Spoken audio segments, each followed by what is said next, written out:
옛 대선 후보들이 문재인 대통령을 평가하는데 덕담을 하시는 분도 있는가 하면 저주와 같은 발언을 또 하시는 분도 있어요. 그래서 그걸 하나하나 좀 짚어볼까 하는데 먼저 문재인 대통령이 공식 취임한 지 오늘로 12일째 들어가고 있는데 10여 년 이 전만 해도 경쟁자였던 대선 후보들이 어떻게 평가할까 한 명 한 명 짚어보겠습니다. 먼저 유승민 전 후보 같은 경우는 굉장히 의미심장한 발언을 남기고 굉장히 긍정적 평가를 하고 있는 것 같아요. 뭐 발언을 좀 보면 이 정부가 성공하길 진심으로 바란다.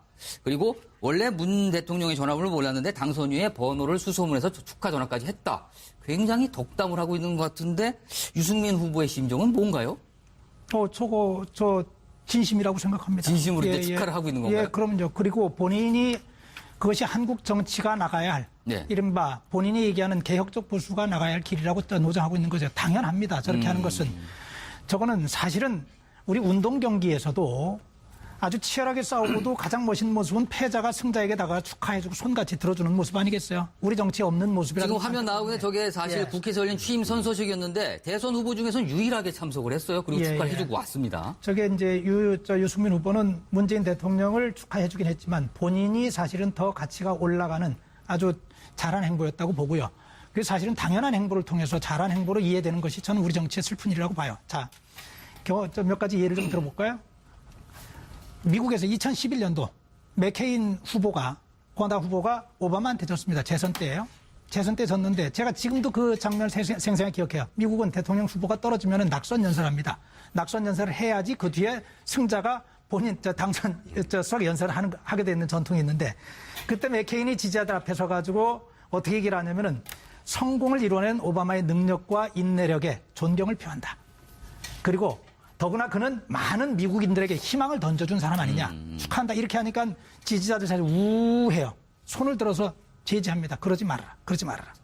맥케인 그렇게 하면서 패자로서 진정한 승리를 보여주는 승자에게 축하를 보내는 모습 보여줬고 2000년 엘고의 대선 기억할 거예요. 조지 W. 부시하고 플로리다주의 마지막 재검표 절차까지 가서 아주 구차스럽게 대통령이 됐잖아요. 그것도 표가 줄어가는 상황에서 플로리다 주지사였던 부시 대통령의 형이 속한 그 주였죠. 대법원에서 재검표하면서 표 수차가 줄어가는데 그때 대법원에서 재검표 중단을 명령하고 정말 받아들이기 어려운 상황에서 끝납니다. 그때 엘고어가 뭐라 그러냐면요.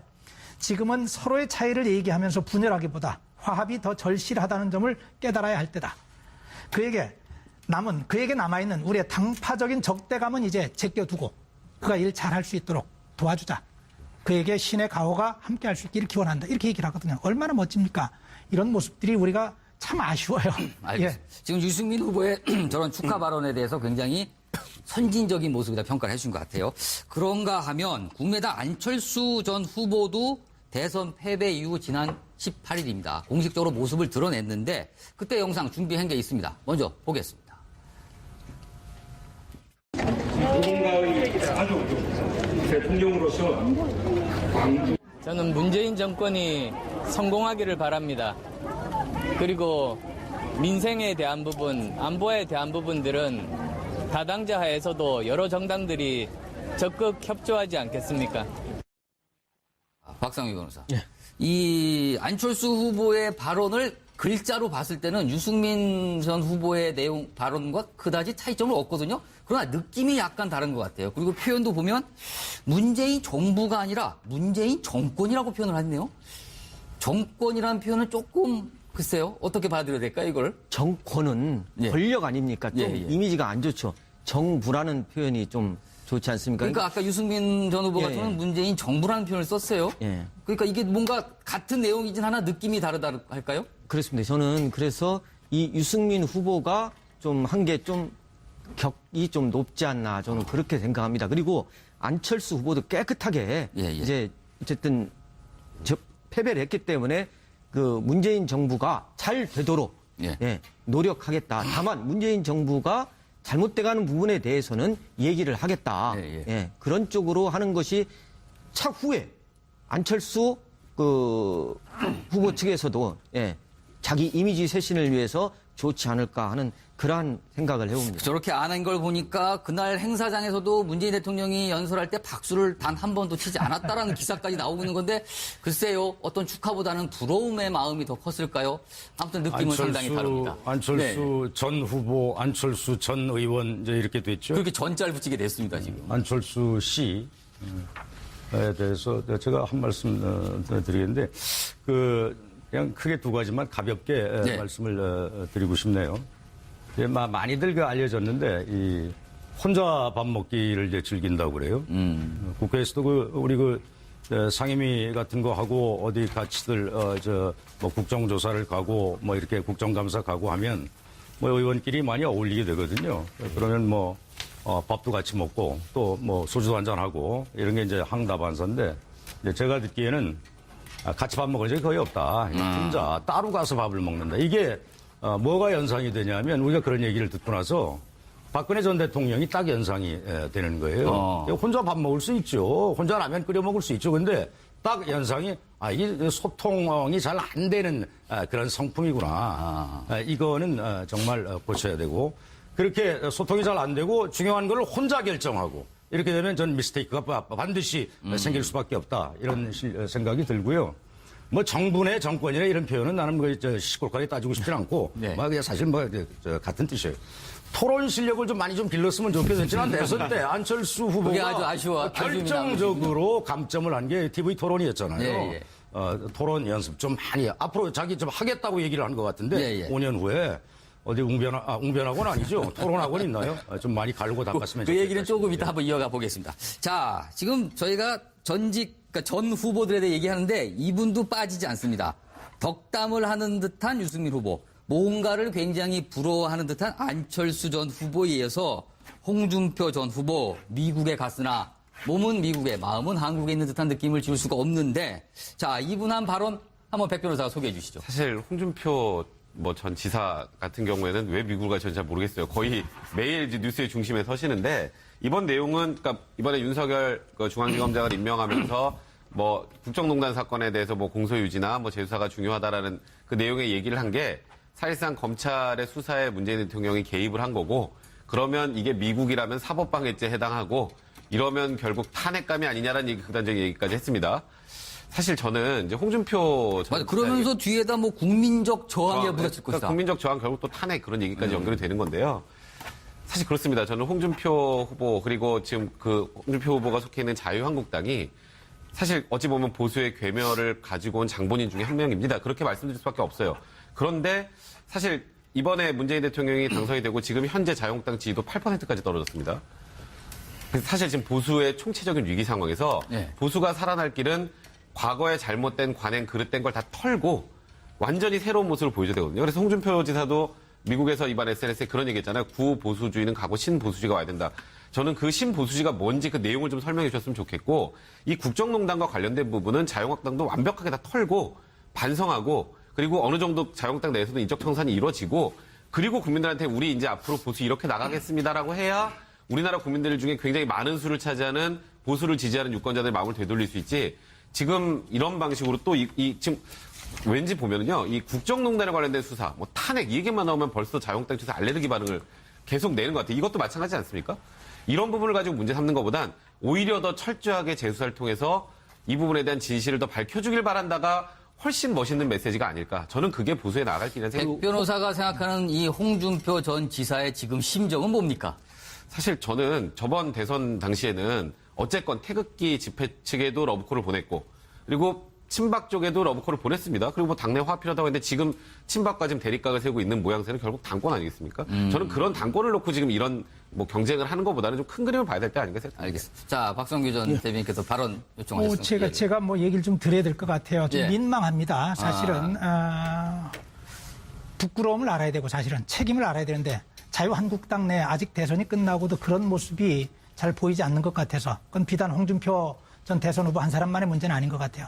저는 분명하게 홍준표 후보가 아주 낮은 지지율, 거의 네. 괴멸 상태에 있었던 이 당의 이 상황에서 24%까지 득표를 한 것 의미 있다고 생각하고 노력이 네. 평가돼야 한다고 생각해요. 그러나 그 평가와 함께 본인 혼자 한 노력해서 이루어진 것 아니라고 생각하거든요. 거기에 저는 당원들의 노력도 있지만 그보다는 이대로 보수 우파가 무너지면 안 된다는 그래도 건전한 대안 세력, 견제 세력은 있어야 된다고 하는 국민들의 안타까운 마음. 그리고 문재인 대통령에 대해서 그래도 이런 부분은 좀 불안하다고 여기는 이 부분들이 그 야당의 역할을 하라고 힘을 모아준 거라고 생각을 하거든요. 저는 거기서부터 출발해야 됐다고 생각을 해요.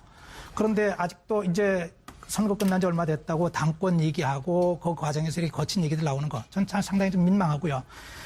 우리가 누구든지 다 얘기하잖아요. 이번 선거의 가장 큰 화두 중에 하나는 통합이다. 통합. 맞습니다. 통합인데 통합은요. 제가 조금 경험해 보니까 대통령만 해가지고는 통합 절대 안 됩니다. 통합하는데 정말로 필요한 힘이 뭐냐면요. 대통령을 선출하지 않았던 대통령 아닌 다른 사람들에게 표를 던졌던 사람들이 마음을 주는 일입니다. 그리고 경쟁 관계에 섰던 사람들이 당신 대통령 됐으니 우리 대신해서 한번 잘 해보라고 건전하게 경쟁하고 건전하게 협력하는 이 관계입니다. 제일 가슴 아팠던 게 저도 정부에서 좀 일을 하면서 이른바 대선이 끝나자마자 임기 마칠 때까지 불복 세력이라고 하는 당신 대통령이 인정할 수 없어 하고 사사건건 시비 걸고 반대하는 이 세력들이 있습니다. 그것이 정치를 어지럽게 만들거든요. 그것이 무리하게 만들고 사라져야죠. 그래서 지금 그 문재인 대통령 뭐 하고 계신 일에 정말로 부탁드리는 것은 이런 분들의 마음도 어루만져 주는 것이 첫 번째.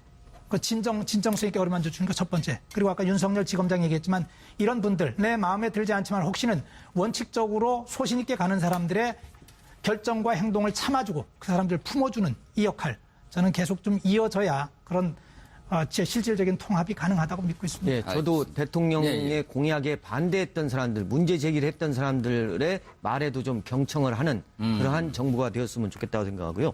홍준표 그 대표의 글 중에 페이스북 글 중에 푸른 바람이 불면 눕지만 검찰은 바람이 불기도 전에 눕는다고 했습니다.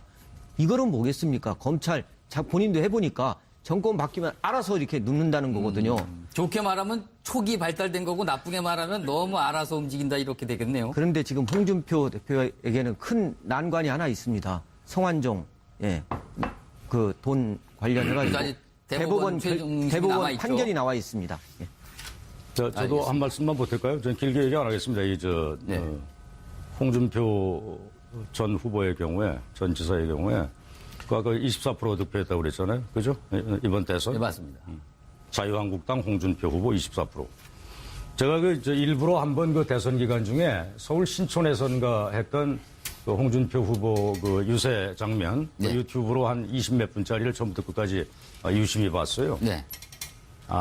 저게 말하자면 아까도 얘기했었지만 거의 괴멸 지경에 있었던 자유한국당이 그 당의 홍준표 후보가 뭐 이렇게 막 상승 곡선을 긋고 동시에 안철수 후보가 이제 이렇게 내려앉고 이제 예. 결과적으로 홍준표 후보가 예. 이제 2위를 했잖아요. 그게 뭘까? 여러 가지가 있겠지만 그 사람 유세하는 걸 이제 이렇게 보면서 그 어떤 그 박근혜 전 대통령 얘기에 대해서도 홍 후보가 이랬다 저랬다 이제 말이 바뀝니다. 바뀌는데 어찌됐든 이 끌어모으는 능력은 있더라고요. 그러니까 교묘한 어떤 그 말솜씨를 가지고 있어요. 막말 막 섞어서 하잖아요. 네. 그냥 뭐 우리가 술자리에서 막 하는 얘기, 친구들끼리 막 하는 얘기, 이런 막말 막 섞어, 이거 뭐 서민들이 하는 말인데 뭘 그걸 막말이라고 하냐 하는데 가만히 유심히 보면 이렇게 이 핵심을 이 어떤 보수라든지 우파라든지 아니면 박근혜 지지층이라든지 이런 사람들이 원할 만한 이런 지점을 잘 짚는 그런 능력이 있더라고요. 저는 그런 능력을 가진 동키호테라고 봤는데 저런 식으로 정권이 출범하자마자부터 거의 저주에 가까운 이런 얘기를 날리면 그런 어떤 그 말솜씨가 있다고 하더라도 저는 이제 저게 지속성을 가질까 거기에 대해서는 커다란 의문을 가집니다. 알겠습니다. 자, 나온 김에 이 3명의 전직 대선 후보에 대한 이야기로 좀 이어가 볼 텐데 사실은 통상 대선이 끝나면 전직 후보들은 낙선한 후보들이죠. 자중을 하거나 아니면 은퇴를 하거나 아니면 아예 해외로 한 6개월에서 1년 정도 나가 있거나 이런 뭔가 좀 숙연한 모습을 보이는 게 통례였거든요. 그런데 어찌된 일인지 이번 대선은 대선에 진 나머지 모든 후보들이 오히려 더 당당하게 활동을 하고 있고 이런 식으로 우리가 다른 것처럼 굉장히 발언기도 가지면서 얘기를 하고 있거든요.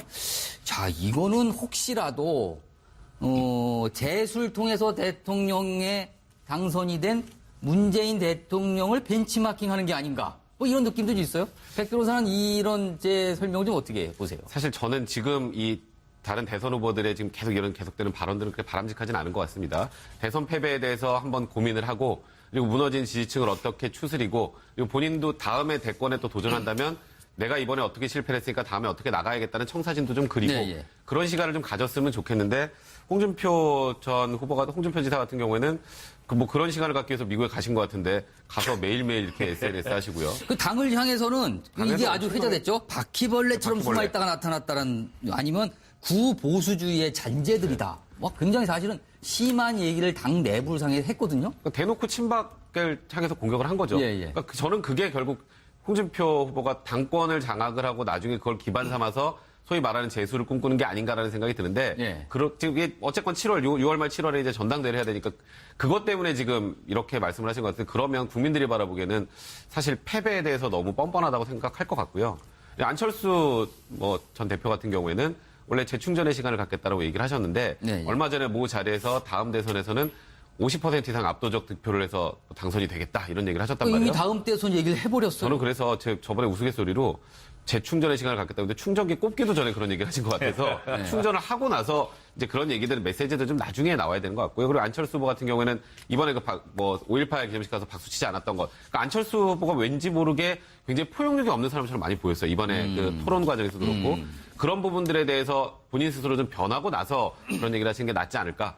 저는 오히려 제일 지금 대비를 잘하고 있는 유승민 후보 같다는 생각이 듭니다. 아까 말씀하셨던 것처럼. 지금 홍준표 전 후보 얘기를 쭉 했는데 사실 홍준표 후보가 미국에 쏟아낸 글로 올린 글에 대한 이 한국 당내 반발이 또 꽤 있거든요. 저희가 영상을 준비했는데 이 영상 보고 얘기 이어가겠습니다. 미국에 가 계신 분은 무슨 당원 있는 사람들 무슨 바퀴벌레라고 뭐 얘기하면서 페이스북에 썼다는데 이 제정신입니까 이게? 무슨 바퀴벌레고 무슨 탄핵 때 뭐 어쩌고 이 제정신이에요? 낯술 드셨습니까 정말? 여태까지 대통령 후보로 나왔다가 낙선한 사람들은 되게 자중하거나 정계 은퇴를 했습니다. 그 점을 잘 인식해 주기를 저는 바라고요. 이 보수의 존립에 근본적으로 도움이 안 되는 사람들은 육모방망이를 들고 뒤통수를 버려야 돼. 예?